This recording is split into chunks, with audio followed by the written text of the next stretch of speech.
Hi, I'm Ben. Welcome to my book corner. Today we're talking about Heartstopper. I've already spoken about book one. This is actually a series overview that I'm doing today, though something a bit different.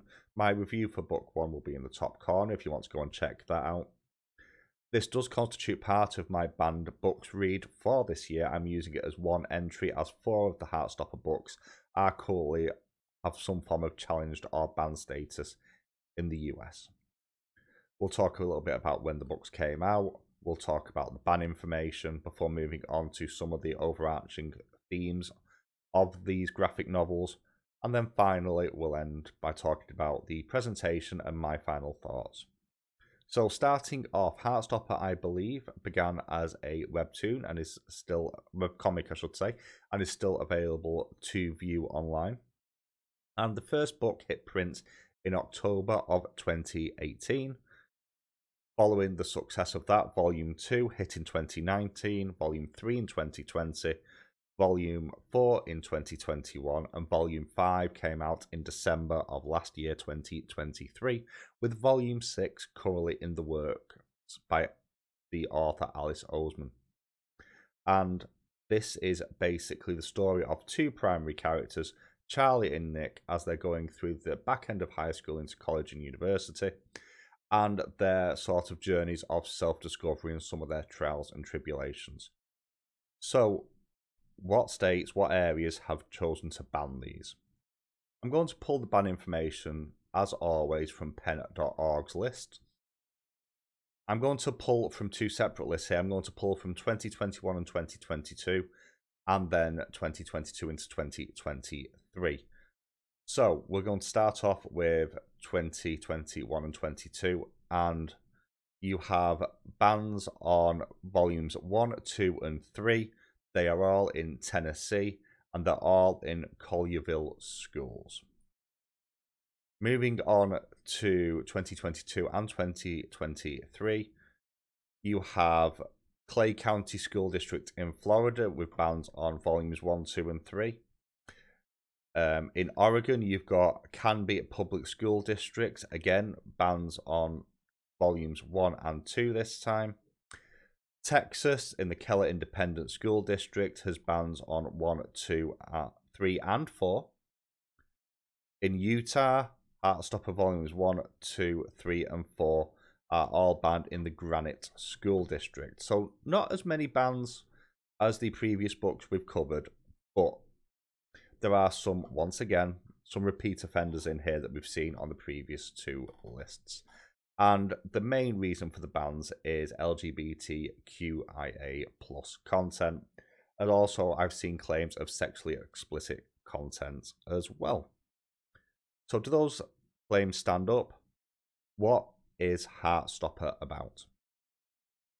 So there is a timeline for events for this one, and there are other books that kind of overlap as well. But in terms specifically of the Heartstopper novels, Year 1 begins in the January, where Volume 1 starts, ends in April.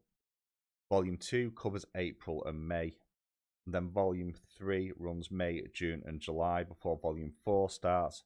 And Volume 4 goes all the way from August of Year 1 and ends in March of Year 2, and then Volume 5 covers April, May, and June of Year 2. So they all cover different periods of time, and that's not always 100% clear as you are reading it. There's no clear definition of the time that this story is taking place over.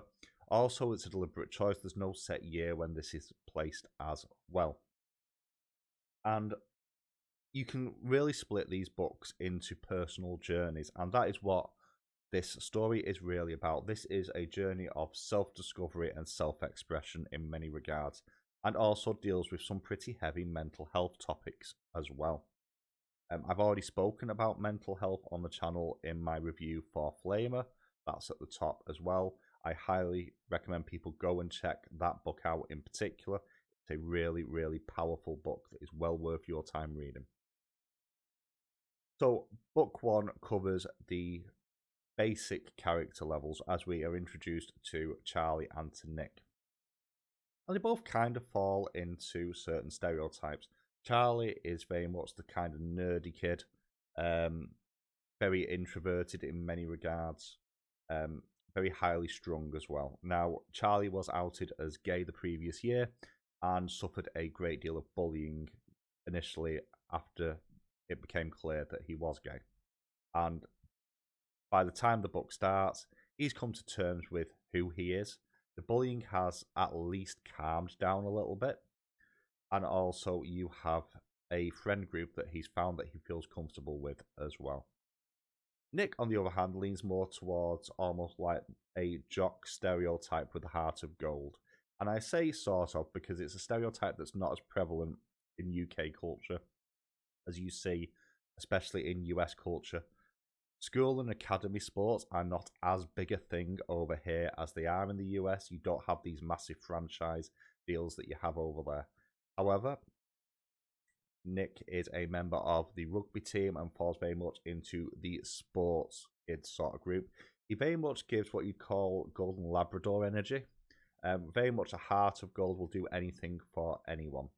The other thing to mention is that at the start of the story, Charlie is in year 10, which in the UK is 14 to 15 years old, and Nick is a year above in year 11, so that makes him 15 to 16. And they don't really know each other. They know of each other, but they don't know each other. However, there is a mixed year class where you have sort of an older kid mentoring a younger one, or vice versa, help people get their grades up. And Charlie and Nick are paired together in one of those classes, and they become fast friends, which was a bit of a surprise to both of their friend groups. And Charlie begins to develop a crush on Nick, and then goes through the stages of, oh my god, I'm falling for the straight guy. Why am I attracted to the straight person I can never have?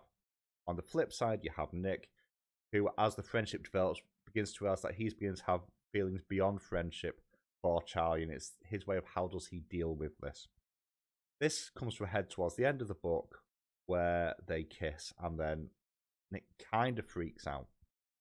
And that leads you then into book 2, and this is more the coming to terms with what's just happened, as Nick in particular begins to realise that he really does have feelings for Charlie, and he begins to take things a few steps further.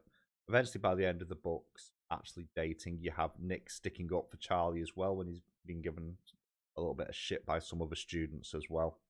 And you have the whole, not coming out because that's later on, but the realisation that on Nick's part that actually he might be bisexual.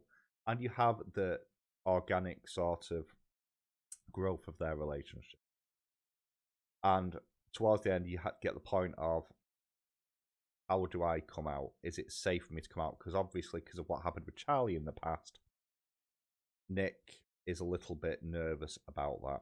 And that then leads into book 3. Now, book 3 is sort of the first time away together as they go on a trip to France. And again, this covers the coming out process, especially for Nick, and coming out as a couple as well, because they've kept it, as far as they're concerned at least, pretty quiet. Not as quiet as they thought they did. And this talks about being comfortable with the people you come out with. This includes talking to family as well. Nick's already spoken to his mum, who is very, very supportive. But you do have that little bit of pressure of, is there a right time to do this? Will I be judged? What will happen? And book 3 is also where we begin to get some other mental health things being introduced. More so on Charlie's side, as Nick is dealing with the fallout of his awakened sexuality and his awareness that actually he isn't straight, he's something different.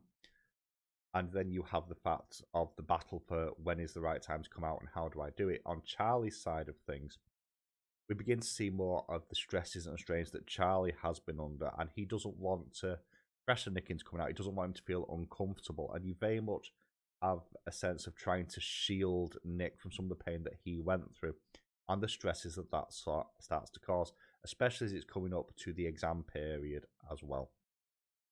And what you have there is we begin to look at the side effects of stress on a young man, in this case, Charlie, and it starts to look at the fact that, and you see this on the page as well, these are two young men who have very, very different physiques. Charlie is rake thin, and as they spend more and more time together, especially while they're away, Nick begins to notice that Charlie isn't just a Paquita like he thought he was before, and tries to broach the subject. And you end up talking about mental health, stress, and also eating disorders. And I think this does an exceptional job of introducing those things within the narrative of the story that is being told here. In some ways, I think Volume 3 is my favourite of the Heartstopper books so far. I really, really do appreciate the way it introduces some very serious mental health things in here in such an organic and natural way.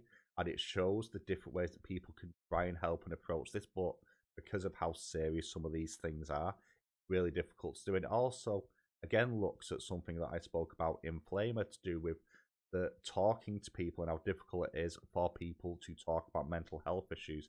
And it does a really good job of showing that and the reasons why Charlie maybe isn't as communicative as perhaps he probably should be for his own mental health as well. The other thing that I really like about this is how this acknowledges that the journey of sexual identity doesn't necessarily end when you're a teenager or a young adult.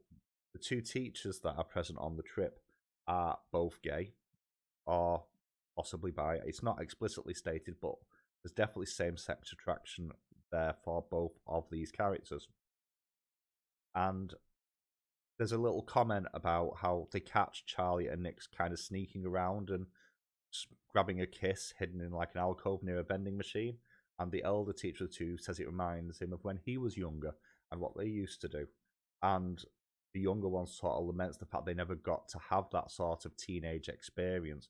But it comes to light that the younger teacher hasn't been out for very long. He's 26, I believe. He's only been out for about a year, and there's still that level of self-discovery going on. And that sort of awkwardness and difficulty in dealing with communicating this and being open about this is still a thing that bleeds into adulthood for a lot of people. And I think that is a really important thing that doesn't get acknowledged enough as well. There is a real focus, quite rightly so, on people being who they are and being able to discover who they are as teenagers. But there's some people that never had that option. And going into adulthood, I think it is something that people should be more aware of, that there's people that do still struggle with that into their 20s, 30s, and beyond as well because of upbringing and conditioning from younger life. But the way that this organically handles all these issues and juggles them in such a sensitive and wholesome way while still acknowledging that these are challenges that people face is really, really powerful. So while Book 3 did some really good jobs of introducing some of these issues, Volume 4 kind of goes full force with them, especially from the point of view of Charlie, and you get a dual sort of thing going on. Charlie ends up in a really nasty spiral of anxiety, depression, stress, and this exacerbates the issues that he's having in terms of his eating disorder, specifically anorexia in this point. And it ends up spiraling to the point of self-harm and eventually having to spend time staying in a mental health ward just to help get him regain his balance. And on the flip side, you get the sense of powerlessness for Nick, who's trying to help, but there's a certain point where he knows that there's nothing that he can actually do, because at a certain point, this is a battle that you kind of have to face with support around you that isn't necessarily friends or loved ones. And there's the acceptance of sometimes Charlie is just going to have these bad days, and all he can do is be there to be that almost shoulder to cry on. And it also does a job of showing issues in terms of child-parent relations as well. Whereas Nick's mother in particular is really, really open and accommodating and supportive, but Nick's dad is kind of nowhere to be seen, and that has already at this point become a bone of contention. From Charlie's point of view, his mother is quite strict and quite aggressive at times, although I wouldn't say abusive. And due to that sort of level of strictness and overprotectiveness in some cases, partially due to the fact that Charlie's already been through a number of issues due to being outed and the bullying he suffered before. It feels like he doesn't have that level of parental support that he kind of needs and can't approach his own parents. And this sort of doom spiral is really, really heart-wrenching to see, and sort of does an exceptional job once again of highlighting young people's mental health and the importance of having that support network around you, be it in school or at home or just in your friends' network, to build that network. And also to be able to talk about this, because again, a big thing that Charlie had was he didn't feel like he could talk about this. And again, that's really, really heartbreaking, and just talking about it is kind of pulling a little bit. Now, fortunately, he does get let out of the sort of the ward and he does his exams, but he's still going through these stresses and he's still facing that battle. And again, it reinforces a fact that just because you've had the treatment doesn't mean you're naturally better. This is a work in progress that for many people never goes away. And again, another thing that doesn't get acknowledged, especially around mental health, is that there is not a one pill fix all for this. This is something that some people will probably live with their entire life, and those battles will change over time. And it is about talking and that support network. The vibe of number 5 is very different in many regards to number 4, as this moves the relationship status onto the next level. And whilst number 4 was a lot darker with a lot of its subject matter, this is a lot more hopeful in many regards. And the big focus for this is around what I would call this is the growing up book. You have Nick beginning to look at future plans outside of school and going on a tour of various colleges / universities. But he doesn't really have any end goal in mind. He doesn't know what he wants to do. And he's feeling the pressure of everyone wants to know what I want to do next, and I just don't know, which is a pressure a lot of teenagers do go through. And he goes to these various colleges, and the only thing that he's kind of holding on to as he's going around is, well, I don't know what I want to do, but I don't want to leave Charlie because I love Charlie, and also Charlie's struggling, and I don't want him to struggle. And then he hits the one up at Leeds, which is the furthest one away, about 4.5 hours transport time. And the vibe just fits what he's looking for. Even though he's not 100% sure what that is, the vibe and the facilities and the people sort of communicate to him at a deeper level. On the flip side, you have Charlie going through his exams. Still a level of stress there, still the up and down days, but you hit a point where he kind of wants to spend more time with Nick. And as the relationship has already grown, we've now gone past the first kiss situation and growing to get comfortable with each other. And we're hitting the point of maybe the next step, the more physical step. And this talks about people's first time, what that can mean, how you discover that you're ready for this, and the inherent awkwardness that happens, especially with young people, as they hit this first time in a relationship, and first time full stop as well as talking about the social pressures of this, because there is still very much a big mystique around virginity and losing your virginity. And it does a good job of showing the various different aspects of pressures that this holds. You also have the continuing issues between Charlie and his mum, specifically asking about sleeping over at Nick's or Nick staying over, and the open door policy that's enforced in the house and the lack of privacy for their relationship. And that really does come to a head here, and you have a really good heart-to-heart between Charlie and his mum later on, as his mum kind of admits that maybe I'm being overprotective. I've done it because and you get a sense of her point of view and why she's doing things the way she has, even if you don't necessarily agree. And you do have the first sort of intimate moments in here, and the awkwardness and the sort of the quips of, well, that wasn't very good. Maybe we need to practice like a lot, which just made me smile a little bit. The other thing as well that this does sort of take a very gentle dig at is the state of the UK's sex education in schools. It's been a long time since I was at school, but from what I know from my own kids, sex education is really not fit for purpose anymore. The sort of joke in here was here's a condom, here's a cucumber. Put a condom on the cucumber, that's sex ed. Don't wear a condom, you'll get diseases or pregnant. And I don't think it's really moved at all since I was at school, which is Really disturbing in many regards to consider that. And you end the book with Charlie rediscovering a little bit of confidence as well. As one of the biggest things that he's thought about throughout a lot of this, due to his mental health, is the confidence to be himself in some regards. He doesn't want to so much put himself out there. And he's asked to drum in a band on stage at like the summer fair. And he goes through the nervous stages of, well, what if I mess up? I don't want to ruin it for everybody.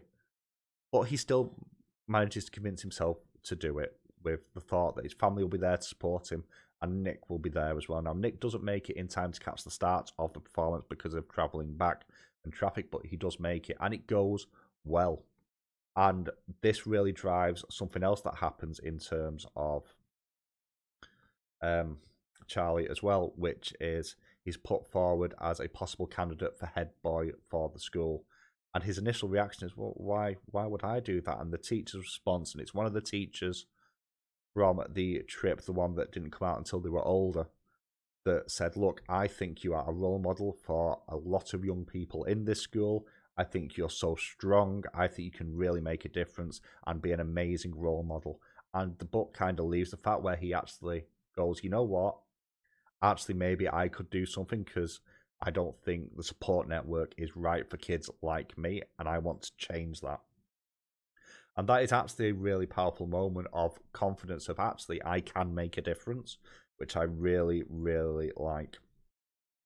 And you also have the open conversation about, you know what, between Nick and Charlie, I've been to all these places and I kind of want to go to Leeds. And Charlie's reaction is, yeah, I didn't think you wanted to go to Kent. You didn't seem happy about it. Oh, well, we'll make it work.